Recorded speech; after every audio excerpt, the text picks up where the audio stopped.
Welcome to smart education X Y Z. आज हम बच्चों कक्षा 12 की जो हिंदी साहित्य की कॉपी है उसके बारे में डिस्कस करेंगे। साथ ही हम जानने का प्रयास करेंगे कि जिस बच्चे की हमने कॉपी ली है बच्चों उसको 80 में से 80 नंबर प्राप्त किए हैं, तो उसने किस प्रकार से अपनी कॉपी लिखी है और उसको 80 नंबर किस प्रकार से मिले हैं। और हमें एग्जाम में कॉपी लिखते समय जो भी हमारा बच्चों ग्रामर का सब्जेक्ट होता है उसके अंदर हमें किस प्रकार से लिखना चाहिए और किस प्रकार से हमें वर्तनी का भी ध्यान रखना चाहिए। ग्रामर भी बहुत महत्वपूर्ण होती है, साथ ही लिखने का तरीका भी हमें पता होना चाहिए। तो बच्चों यहाँ पर अगर हम एक बार वापस डिस्कस कर लेते हैं, सबसे पहले हमें रोल नंबर लिखने होते हैं गणित के अंदर यानी अंकों में।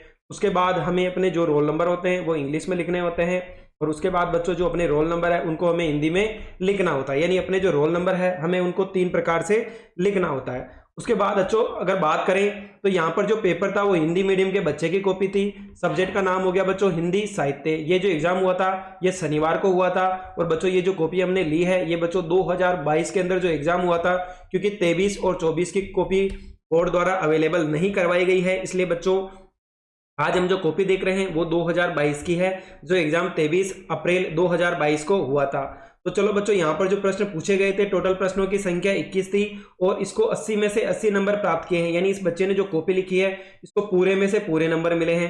पहले प्रश्न जहाँ पे वस्तुनिष्ठ प्रश्न पूछे जाते हैं 12 में से 12 नंबर मिले हैं। उसके बाद बच्चों जो हमारे खाली स्थान वाले प्रश्न पूछे जाते हैं रिक्त स्थान वाले, उसमें 6 नंबर मिले हैं। उसके बाद जो अति लघुतरात्मक प्रश्न 12 पूछे जाते हैं 12 नंबर मिले हैं। उसके बाद बच्चों जितने भी प्रश्न पूछे गए थे लघुतरात्मक टोटल 12 प्रश्न, 2 में से 2 नंबर मिले हैं। उसके बाद बच्चों जो हमारे दीर्घ उत्तरीय प्रश्न होते हैं वहां पे 2 सवाल ही पूछे गए, 3 में से 3 नंबर है। उसके बाद बच्चों प्रार्थना पत्र जो भी पूछा जाता है एग्जाम के अंदर उन सभी के अंदर इसने पूरे में से पूरे नंबर प्राप्त किए हैं। यानी बच्चों हिंदी सब्जेक्ट यानी भाषा विषय के अंदर 80 नंबर लाना बहुत बड़ी बात है, और वो भी बच्चों हिंदी साहित्य के अंदर। हिंदी अनिवार्य अलग है, हिंदी साहित्य उससे ज्यादा टफ एग्जाम है, क्योंकि बच्चों यहाँ पर ग्रामर का व्याकरण का आपको अच्छे से ध्यान रखना पड़ता है और वर्तनी का बहुत ही ज्यादा इंपॉर्टेंट होता है। तो चलो बच्चों अब हम देख लेते हैं हमें कॉपी किस प्रकार से लिखनी होती है। तो बच्चों अगर हम बात करें यहाँ पर तो जो बच्चों पहला पेज होता है इसके अंदर हमें इंस्ट्रक्शंस दिए जाते हैं, यानी हमें आवश्यक निर्देश दिए गए हैं हमें एग्जाम के अंदर किन किन चीजों का ध्यान रखना चाहिए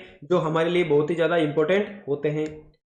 अगला है बच्चों यहाँ पे जो पहला सवाल है आप देख सकते हैं यहाँ पर बच्चों इस बच्चे ने केवल एक ही पेन का यूज किया है, लेकिन बच्चों अगर आप मेरी सलाह मानो तो आपको ब्लैक पेन का यूज जरूर करना है, क्योंकि बच्चों अगर आप ब्लैक पेन का यूज करोगे तो आपकी जो कॉपी है और ही ज्यादा अच्छी लगेगी। यानी बच्चों ब्लैक पेन का उपयोग करने से क्या है कि जो भी हेडिंग होती है वो अच्छी दिखती है, यानी कॉपी का जो लिखने का तरीका होता है वो थोड़ा सा अच्छा बनने लग जाता है, क्योंकि दूर से ही पता चल जाता है यानी कौन सी चीज कहाँ पर लिखी हुई है और किस प्रकार से लिखी हुई है हेडिंग के लिए। और बच्चों आप चाहो तो जो भी इंपॉर्टेंट वर्ड है उसके नीचे अंडरलाइन भी कर सकते हैं और डबल कोड के द्वारा उसको बता सकते हैं, हाईलाइट करोगे तो ज्यादा अच्छा पढ़ने में आता है। तो बच्चों यहाँ पर पहला सवाल था 12 प्रश्न पूछे गए थे, तो बच्चों इसको 12 में से 12 नंबर मिले हैं, यानी एवरेज इसके जितने भी थे सारे अच्छे।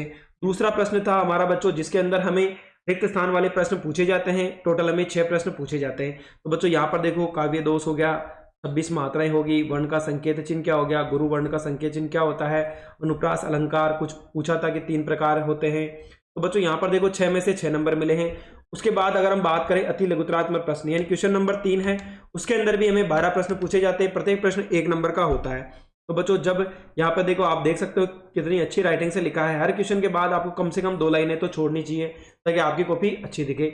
अगर यहाँ पर ये ब्लैक पेन का और उपयोग करता तो बच्चों इसकी कॉपी और अच्छी दिखती, क्योंकि इसकी जो हैंड राइटिंग है वो पहले से ही बहुत अच्छी है।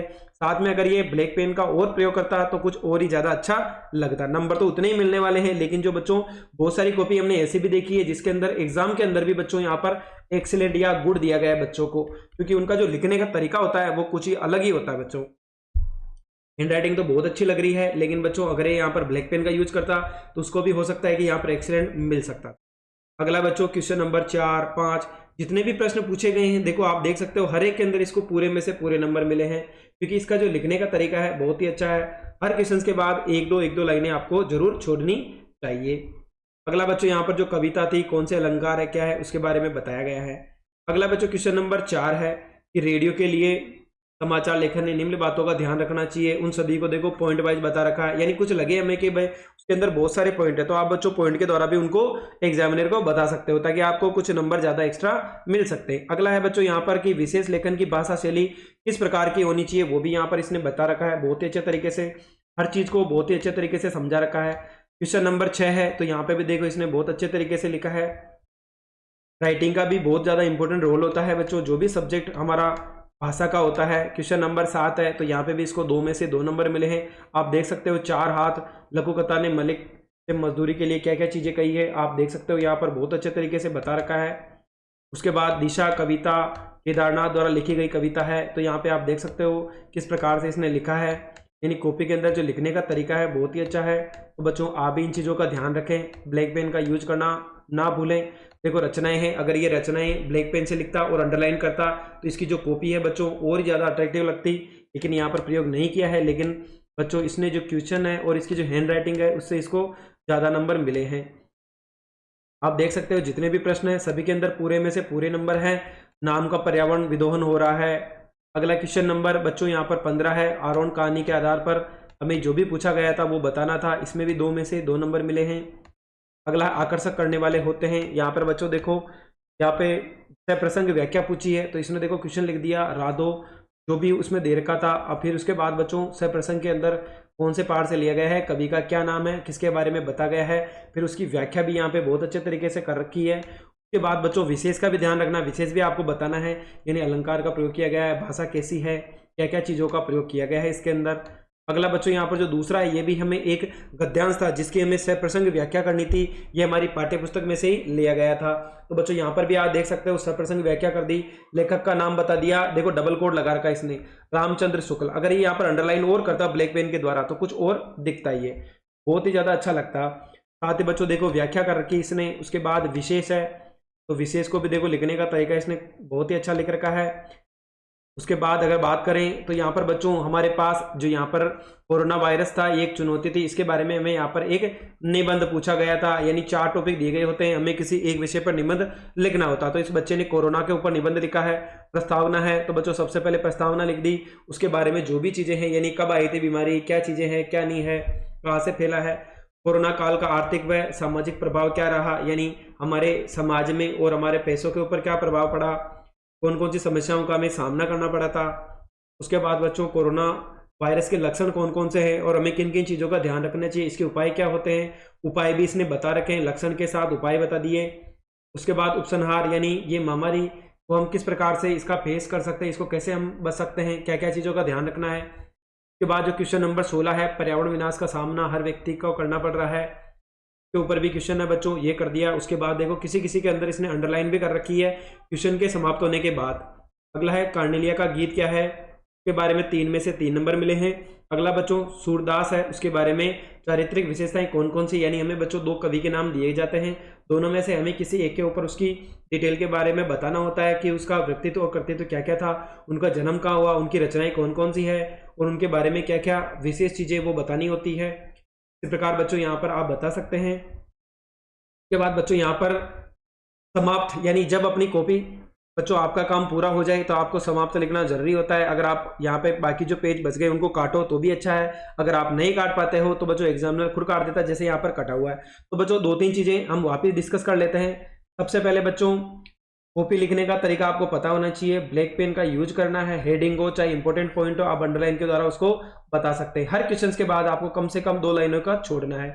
जितने भी बच्चों अगर आपके पास पैराग्राफ ज्यादा हो तो बच्चों आपको क्या करना है, वहां पर पॉइंट के द्वारा उसको अलग अलग से बता देना है, वो भी ब्लैक पेन के द्वारा, ताकि आपकी जो कॉपी है वो बच्चों भाषा का पेपर है तो आपको व्याकरण का अवश्य ध्यान रखना है, क्योंकि वर्तनी शुद्धि होनी चाहिए। अगर आपकी वर्तनी शुद्ध नहीं है तो बच्चों आपके जो नंबर है वो वैसे ही कट जाएंगे, क्योंकि भाषा में 80 में से 80 नंबर लाना छोटी बात नहीं है बच्चों।